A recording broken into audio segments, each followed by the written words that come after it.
E temos boas notícias, né, do departamento médico, ótimas notícias, eu diria, e que talvez sejam até melhores do que a gente imagina, porque eu, obviamente, tenho uma tese. E segundo a minha tese, essas notícias não são boas nem ótimas, são maravilhosas, que é o seguinte: Pedro Jeromel, Borja e Léo Pereira estão passando por aquela fase de que a fisioterapia já começa a liberar os caras para treinar no campo, daqui a pouco com bola já, enfim, né? Estão numa reta final de lesão ali que, na verdade, já estão recuperados da lesão, agora é só aquela transição para poder voltar a jogar. Há, inclusive, uma expectativa de que os três já possam estar liberados para o próximo jogo do Grêmio, que é só na próxima segunda-feira contra o Atlético Goianiense. Mas assim, eu acho que nem precisa forçar essa barra agora, né? Claro que os caras têm um departamento médico ali, fisiologista, todo mundo avaliando isso de perto, né? Que vão dizer melhor do que eu, mas se vai jogar num sacrifício, daqui a pouco tendo algum risco de a lesão voltar, tipo, que seja pro próximo, sabe? Pro outro jogo, beleza, ainda assim são boas notícias. Sobretudo, né, Borja e Jeromel. Obviamente, nada contra o Léo Pereira, mas não vejo ele com grande espaço aí no nosso time ideal. E nem assim, aquela coisa de ser o 12º jogador, o cara que sempre entra. Cara, não. Desculpa, mas não, né? O Ferreirinha já tá sobrando nesse banco aí, então não vai ser o Léo Pereira o cara que, que vai ser o ficha 1, né? Enfim, ele até ganhou muita chance, não por culpa do Filipão, ou até não sei se o Thiago também, ou o Renato, não lembro se ele já vinha sendo usado antes, mas ele ganhou muita chance principalmente por lesões, né? E teve um surto de Covid, teve de tudo um pouco. Aí nesse cenário ele acabava ganhando espaço.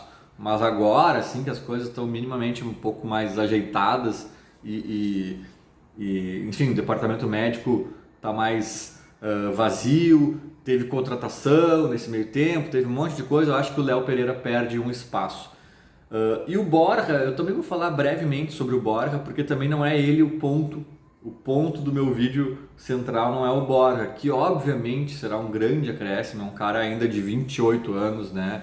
Tem mais vitalidade que o Diego Souza, ainda que eu ache até o Diego um cara melhor, assim, se pegar os dois juntos, os dois com 26 anos, com, né, os dois fininhos, os dois não sei o que lá, eu ainda acho que o Diego é um cara melhor, assim, sabe? Mas hoje, 2021, final de 2021, o Borja é muito mais jogador, né? Um cara de seleção, um cara que não é um primor técnico, mas sabe fazer gol. Então, é sem dúvidas uma peça importante que a gente começa a ter à disposição novamente. E aí também um lado positivo do Borja é que tu põe o Diego Souza no banco, né? Para entrar talvez nos 15 minutos finais do jogo e tal, e não o Churinho, né? E não sabe-se lá quem. Então, enfim, dá uma melhorada na fotografia do time como um todo. Mas a grande questão aqui, que eu acho que é uma notícia maravilhosa, cara, é Pedro Jeromel. Sim, já tem lá seus 36 anos, minha idade.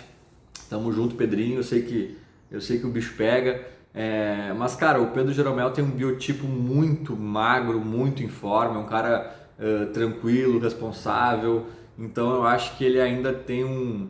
Isso aí também, além de o cara se cuidar e tal, tem uma questão genética, né, que envolve ali. Tem jogador que se aposenta aos 33. Aí tem uns ETs como o Zé Roberto que consegue jogar até os 40 e poucos ali em alto nível, né? Então aí já é uma exceção da exceção da exceção, assim. Mas 36 é muito. Depende do histórico do cara, depende da genética, depende se ele se cuidou. E quando eu digo histórico, tem um fator que favorece o Jeromel também, que ele jogou muito tempo na Europa, né? Eu não me lembro onde eu vi esses tempos alguém falando de um fisiologista falando de tipo, cara, se o cara jogou a vida inteira no Brasil, daí a chance de ele ir até mais longe assim, tipo, na carreira, né, jogar bem aos 36 é menor porque o calendário machucou o cara, sabe? Então, não é o caso do Jeromel, ele fez uma carreira lá fora. Então, o Jeromel com 36 anos ainda é um dos melhores zagueiros do país, sem dúvidas. O que vai acontecer é que ele vai se lesionar mais, quando se lesionar vai demorar um pouquinho mais para voltar, o metabolismo não é o mesmo, mas naqueles momentos em que ele estiver em campo, eu não vejo grande perda do Jeromel. Talvez assim, antes ele ficava lesionado e já entrava jogando em alto nível, agora talvez o ritmo dele nos primeiros jogos a gente perceba uma diferença, mas quando ele estiver engrenado, né, saudável, em campo, jogando, cara, ele ainda tem os recursos que ele geralmente tinha, sabe? Eu acho uma peça fundamental. E por que eu digo isso, cara? Porque a gente se acostumou muito com Jeromel e Kahneman, né? A gente até falava, a maior zaga da nossa história, talvez, uma grande zaga, blá blá blá. Mas, cara, a gente ficou mal acostumado, cara. Assim, eu vou dizer uma coisa pra vocês, cara. Eu tenho dúvidas ainda sobre o Rodrigues. Eu não sei até onde o Rodrigues vai, sabe? Se ele não é um jogador para time menor. O Rodrigues eu tenho muitas dúvidas. Porque ele é muito, né, inconstante, assim, que é até normal para jovem, né? Mas, cara, vou dizer uma coisa pra vocês. O Paulo Miranda e o Juan, por exemplo, eu não acho que são caras horríveis, né? Tem muita gente que acha. Tem muita gente que acha porque tá mal acostumado, cara.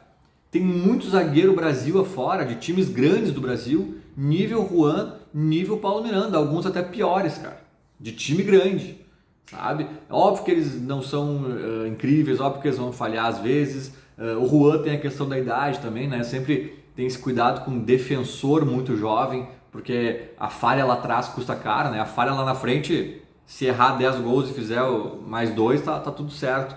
Então tem essa questão do defensor jovem.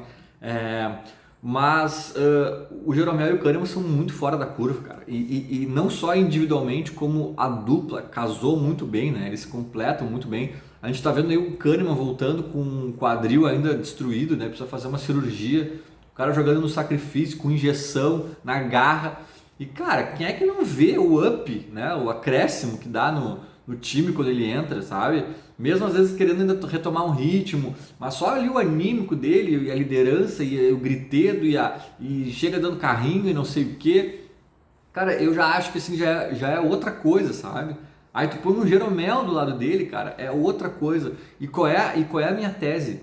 A minha tese é de que o Grêmio vem há muito tempo contratando muito mal, sucateando o elenco, né? Destruindo o nosso time. O Renato vinha também de um comodismo nocivo ao Grêmio. O Renato não vinha apresentando alternativas, variações táticas, formas diferentes de jogar. Eu acho que o Renato ficou muito estagnado também numa mesmice.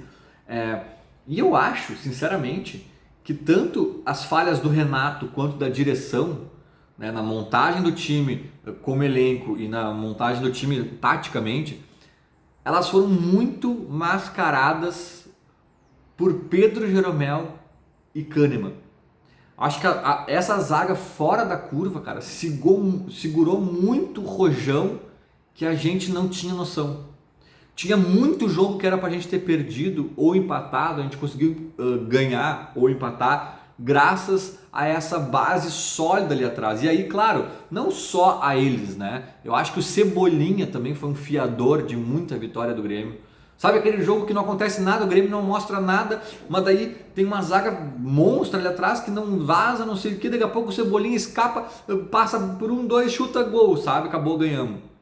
Sabe? Então era muito na individualidade, muito nas peças que tinha em campo ali, e não eram ofensivamente, principalmente, não tinha grandes peças assim ofensivas, sabe? Mas tinha o Cebolinha que daqui a pouco tinha outro ali, sempre tinha os caras que às vezes, né, conseguiam mostrar alguma coisa, geralmente da base, né, porque as contratações vinham sendo osso duro de roer há tempos. E lá atrás a gente tinha as Torres Gêmeas, né? Eu lembro que falavam isso na Série B lá do Pereira e do... Nossa, como é que era o nome do outro? Me deu um branco agora. Pereira e o Domingos, né? As Torres Gêmeas. Cara, tinha que ter um apelido também para Jeromel e Kahneman, né? Porque os caras são uma dupla, cara, que casou como poucas que eu já vi. Até assim, eu acho o Jeromel muito fora de série, um dos melhores zagueiros da história do Grêmio.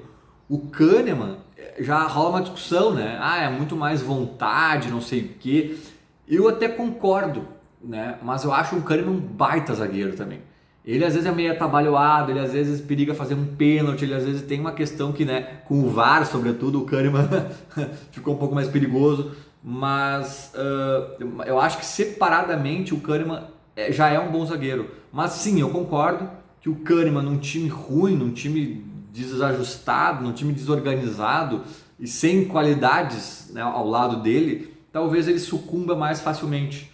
Eu acho que o Jeromel já... Todo mundo, o próprio Jeromel também, né, num cenário caótico vai sucumbir. Mas eu acho que o Jeromel, ele é um cara mais talentoso, assim, sozinho, digamos, né, analisando ele individualmente. Só que, cara, os dois juntos, cara, eles se completam, eles entendem, eles se entendem, eles estão entrosados, eles sabem quando um avança, o outro fica. É assim, eu acho assim, cara, uma dupla que só o distanciamento. A gente já sabe que ela é muito foda, a gente já sabe que é uma das maiores da história, mas eu acho que só o distanciamento histórico, daqui a 10 anos, 15 anos, a gente vai olhar para trás e vai dizer, cara, lembra de Jeromel e Kahneman jogando? Aquilo era um absurdo, sabe? Eu acho que a gente ainda vai cair essa ficha. E bem ou mal os caras ainda estão aqui, sabe? Então o Kahneman ainda no sacrifício, mas assim, o sacrifício dele só vai fazer com que ele não consiga jogar todos os jogos, ou talvez tenha que sair no intervalo de um jogo. Mas quando ele tá em campo, ele é louco, né? Ele se entrega como se tivesse tudo certo no quadril dele. Então a gente não vê assim uma queda de rendimento dele. E botando um Jeromel do lado, cara, pode ter certeza, já é outra vida, já é outra vida. E Jeromito está na área, está treinando, tá já correndo no campo, já está aquecendo os motores. Isso para mim é uma notícia excelente, melhor talvez do que a gente pense numa primeira análise, sabe?